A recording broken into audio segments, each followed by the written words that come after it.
உலக வெப்பமயமாதலை எதிர்கொள்ளும் வகையிலான புதிய ரக நாட்டுக்கோழிகள் வளர்ப்பில் தற்போது அதிகமானோர் ஆர்வம் காட்டுவதாக சென்னையில் நடைபெற்ற நாட்டுக்கோழி வளர்ப்பு கருத்தரங்கில் தெரிவிக்கப்பட்டது.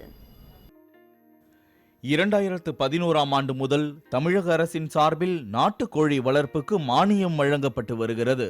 தற்போது புறக்கடை கோழி வளர்ப்பு திட்டம் கிராமப்புறங்களில் அதிக வரவேற்பை பெற்றுள்ளது. இந்நிலையில் சென்னை வேப்பேரியில் உள்ள கால்நடை மருத்துவ பல்கலைக்கழகத்தில் நாட்டுக்கோழி வளர்ப்பு குறித்தும் அதில் உள்ள சவால்களை களைவது குறித்த 2 நாள் கருத்தரங்கு நடைபெறுகிறது. இதில் தமிழகத்தின் பல்வேறு மாவட்டங்களிலிருந்து நாட்டுக்கோழி வளர்ப்பவர்கள் பங்கேற்றனர்.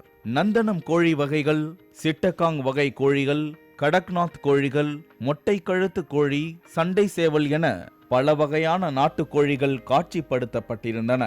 நாட்டுக்கோழி வளர்ப்பில் அரசு வழங்கும் பயிற்சி முகாம் மூலம் முறையான பயிற்சி மேற்கொண்டால் அதிக வருமானம் ஈட்டலாம் என்கின்றனர் கோழி வளர்ப்பாளர்கள்.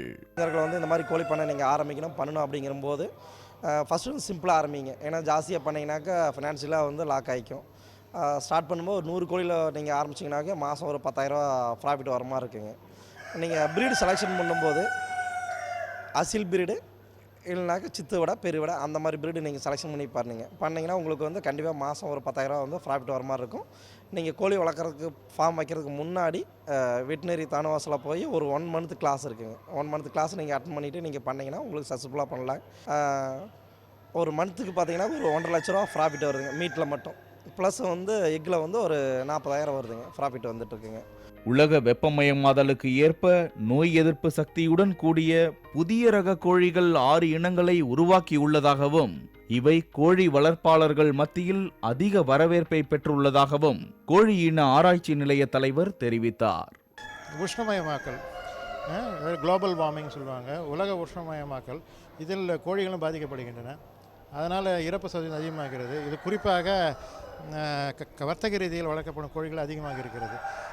நாட்டுக்கோழிகளும் ஓரளவுக்கு உண்டு இறப்பு சதவீதம். அதை குறைப்பதற்காகவும் உற்பத்தி திறனை பெருக்குவதற்காகவும் நாங்கள் ஆய்வுகள் மேற்கொண்டு அந்த மரபு ரீதியாக மொட்டை கழுத்து மரபணுவையும் மற்றும் சிலப்பு கோழியின் மரபணுவையும் எங்கள் கோழி இனங்கள் புகுத்தி புது இனங்களை உருவாக்கி அவற்றினுடைய உற்பத்தி திறன் மற்றும் நோய் எதிர்ப்பு திறன் மற்றும் உஷ்ணத்தை தாங்கும் திறனை பரிசோதித்து இப்போது கிட்டத்தட்ட 4 ஆண்டுகள் ஆராய்ச்சி மூலமாக இந்த 6 இனங்களை உருவாக்கி இருக்கிறோம்.